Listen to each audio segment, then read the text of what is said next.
Every week on my Instagram, I run a Q&A with my followers. They ask me their questions about how gender equality and oppression is affecting them in their world, and I answer. If you join me on Instagram every week, you can take part in the Q&A, ask your own questions, get your answers, get involved.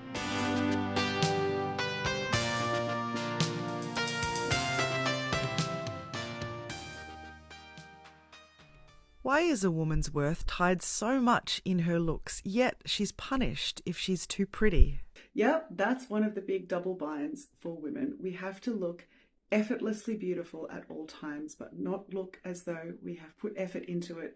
It must look artless. It must look as though we are born beautiful and that we don't care over much about our appearance. And despite not caring about it, we have to look absolutely perfect. We have to be born beautiful, but we also have to be humble, and we have to stay that way always, no matter how old we get and no matter how much we learn about the lies patriarchy has told us. Because this way, men and the patriarchy get to decide and define our worth and control that worth, and then keep that worth from us and keep from us any power that we might gain from that worth. I think one of the most egregious achievements of patriarchy over history is completely abducting women's ability to have any independence and control over their lives. So when you think about things like the laws of coverture, where a woman was legally the property of her husband or father and couldn't own money or property of her own, the fact that it wasn't until the 70s in Australia that a woman could get a credit card in her own name. So my own mother was 24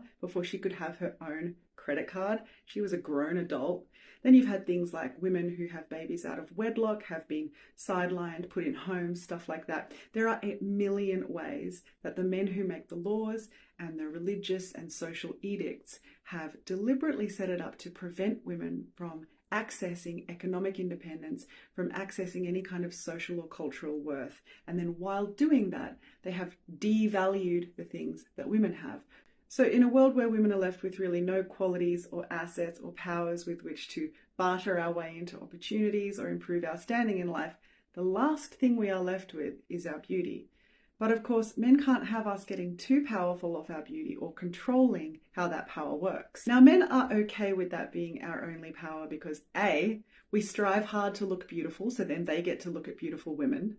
B, they get to define what beauty is and then redefine it when we start to get too much power from it. And C, they can put us back in our box at any time by shaming and ridiculing us for trying to be beautiful, even though beauty is the only currency they will allow us, and we must have some currency. This is just one of the many double standards patriarchy employs deliberately to bind us and to keep us oppressed. Some notable double standards employed by the patriarchy include: don't be ugly, but don't be too invested in maintaining your appearance.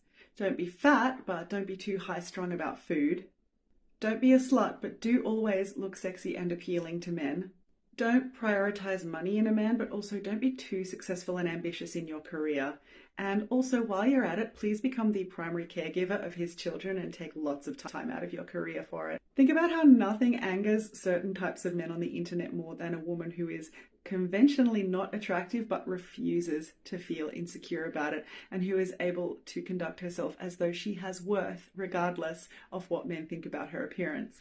Because when we define our own worth, that removes men's power to define whether we have any worth or not. And spoiler alert, most of the time they think we're worthless.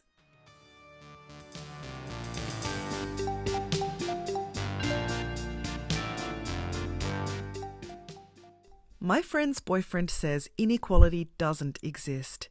Is she making a mistake marrying him? Wow, I didn't know that he was an expert professor on equality.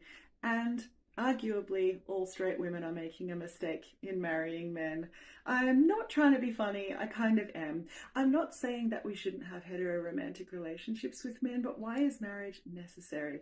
Marriage just makes it harder to get out legally when it goes wrong, as a marriage with a man who doesn't believe that inequality exists inevitably will.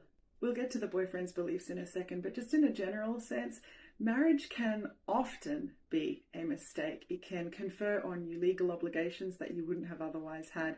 It can make you pay more for things like healthcare that you wouldn't have had to pay for if you were considered a single person. It can make it much, much harder to get out of a relationship, even though if you hadn't been legally married, you would be able to get away scot-free. What worries me about a relationship like this is how this man can have arrived to adulthood without even the most basic level curiosity about women's lived experience, about the experience of the woman that he's marrying, and about women like her. Like, does he know the first thing about his fiancée? And does he know the first thing about gender equality? Can he evidence absolutely any scholarship whatsoever in this subject? Or is he just basing his thoughts on vibes, assumptions, how he wants reality to be, and probably like some manosphere podcasts? He is going to allow this woman to be the role of a wife, take care of him, provide more domestic labour than he does, more child caregiving than he does, and to sacrifice her career for her family and for him. And he can't even stir himself to be even a little bit curious about the lot of her and of women. All he's going to do is erode her sense of self-worth over time. So maybe you should show the both of them my Why I'm a Feminist post.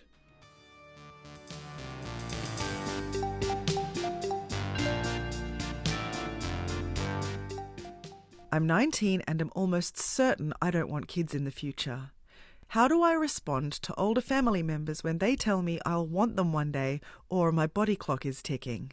I think the best way to respond is just to be a sarcastic bitch. It is such a rude topic for them to bring up, and it's a rude question for them to answer, so you might as well face accusations of rudeness in responding with the same level of propriety, I suppose.